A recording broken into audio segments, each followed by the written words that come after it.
Assalamualaikum warahmatullahi wabarakatuh. My name is Ahmad Ikmal Hakim, and today I'll be presenting about the definition of realism. So, realism explains global politics as a constant struggle for power among states. It emerged after World War II as a response to the failures of idealism. The international system is anarchic with no central authority to control states. States must rely on their own power to ensure survival and protect national interests. Realists believe states act rationally and prioritize security, power, and self interest over moral goals. And lastly, cooperation can occur, but it is often temporary and based on strategic advantage or balance of power.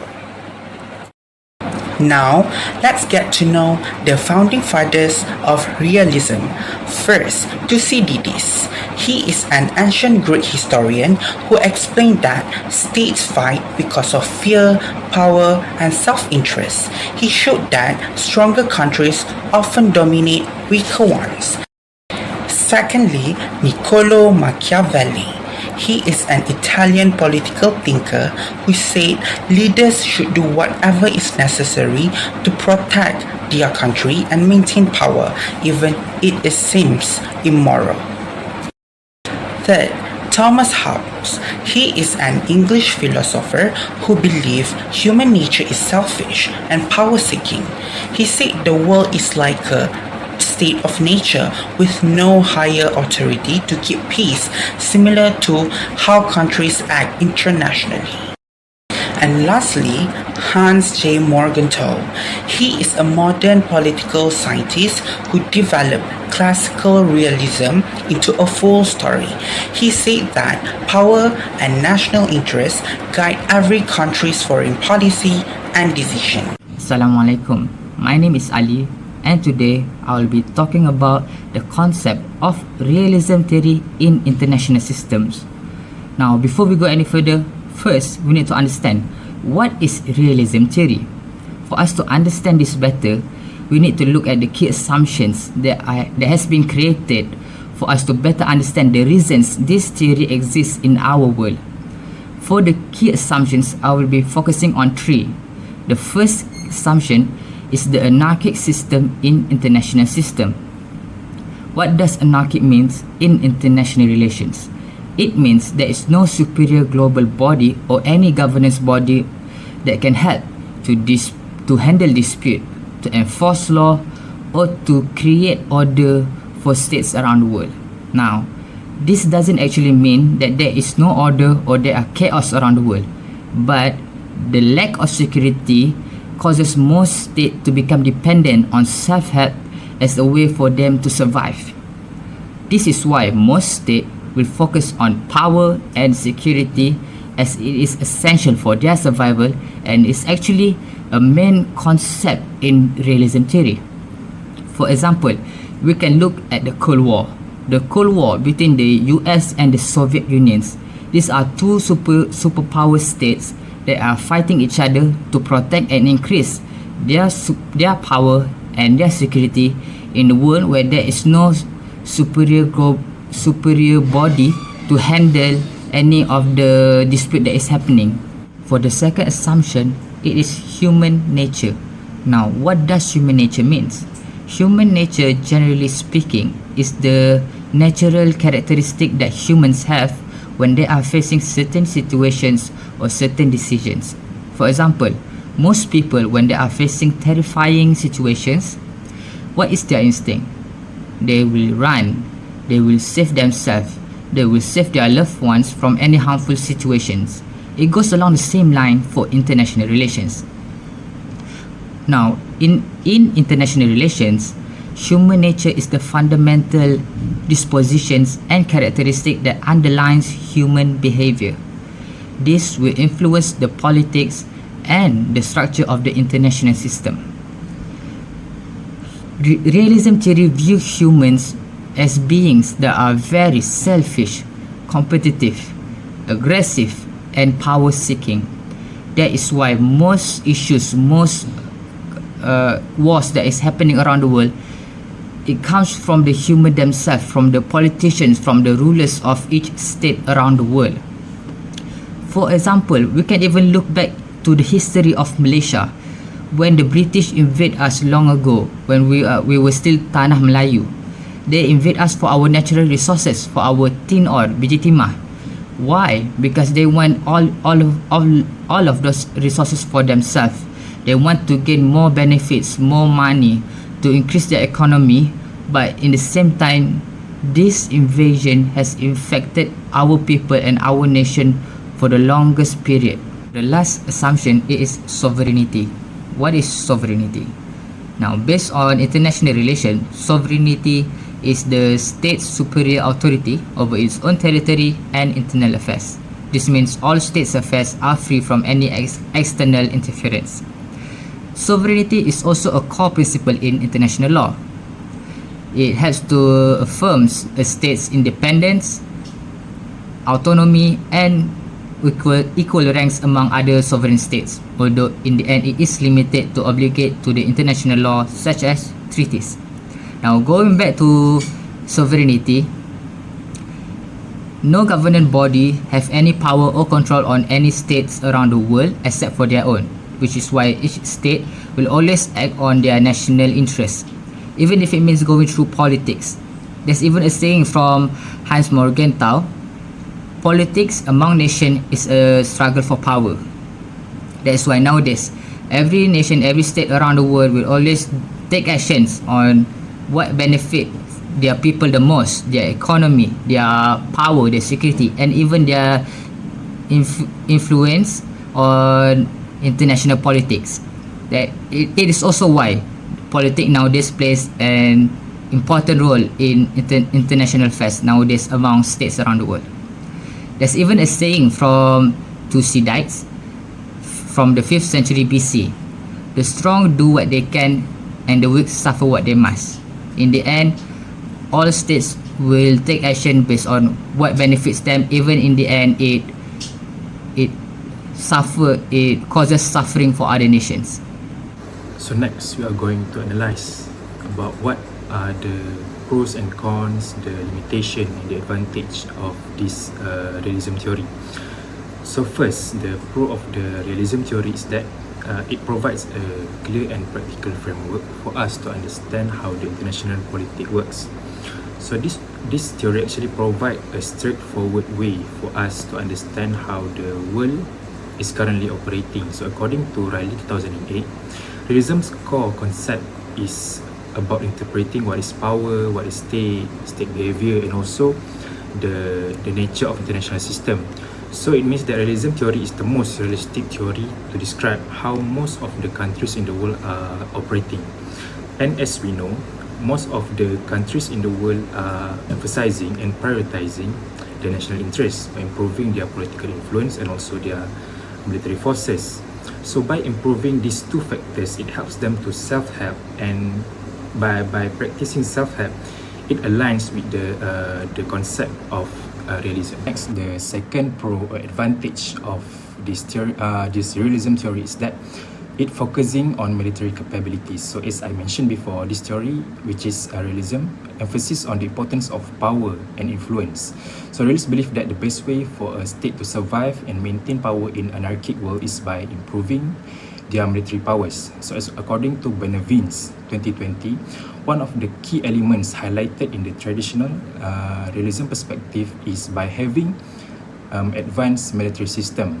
So this means that for big countries with realism perspective such as China, Russia, and United States, so they tend to put more focus on the military system, as they believe that the only way for them to maintain their power and widen their influence in the international system is by having a strong military force. So next, what are the cons, limitation, and disadvantage of this realism theory? So the first con or limitation of this realism theory is that it neglects the role of non-selectors. So according to Riley 2008, Realism theory ignores the impacts of non-state actors as they assume that only state have the real power and the rights to monopoly the power. So, since this theory believe that state is the main actor in the international relation, realism ignores the role of non-state actors such as groups and organizations, as they believe that only state have the real power as they can control territory and also military force, unlike the group and organization. However, in today's world, non-state organization can also play important role in shaping the global decision making. For example, during the COVID-19 pandemics, WHO, which is the World Health Organization, plays important role to shape the global decision making. So next, last but not least, the second limitation or con of realism is that this theory difficult to build sustainable peace. So this is due to the perspective of the realists that believe that the state is a threat to them and their survival. So this is because realists assume that every state in the world are competing for powers and in the international system and can become one of their main threat. As according to by whose Hakava 2022, realists believe that conflicts are unavoidable and impossible to eliminate. So this is due to the factor like territorial issues. So because of this, it is very difficult to achieve long-term and sustainable peace. Even when peace and agreements exist, realism argues that they are only temporary as they are fragile, and since states will act selfishly and for their own interests when their interests are in threat. My name is Adam Hakimi and I will present the impact of realism theory in international relations. The first impact of realism theory in international relations is this theory influencing foreign policy of nations. The realist perspective in the foreign policy is they are focusing on how the foreign policy prioritizing the security, economic power and strategic advantage. Realists believe that foreign policy should exist only to serve the national interest. In the international system, where are no central authorities to govern the behavior of states, the struggle for power and the survival of states become the national main priorities. As such, foreign policy became a tool to protect the sovereignty of every state. A clear example of this realist approach can be seen in Donald Trump's foreign policy. During his presidency, Trump promised to use tariff as a central part of his foreign policy strategy. He imposed tariff to a lot of countries, one of which is Malaysia, to protect the American economy. Even though this action burdened other countries, but because of this action, give advantage to the United States, Donald Trump still imposing this tariff. This show how this realist theory influencing the United States foreign policy. Second impact of realism theory is lead nation to focus on military. According to realism, the international system is anarchic, meaning there is no authority above the sovereign states to prevent the use of the force. Because of this, war is always a possibility in every state, and no states can fully rely on others to ensure the survival and security. In this situation, security can only be achieved through self-help. This means that each state must depend on its own capabilities, especially military power, to defend themselves. Trust between states is often limited. Countries are naturally suspicious of others' intention, and as a result, when one nation builds its army, others will respond by doing the same.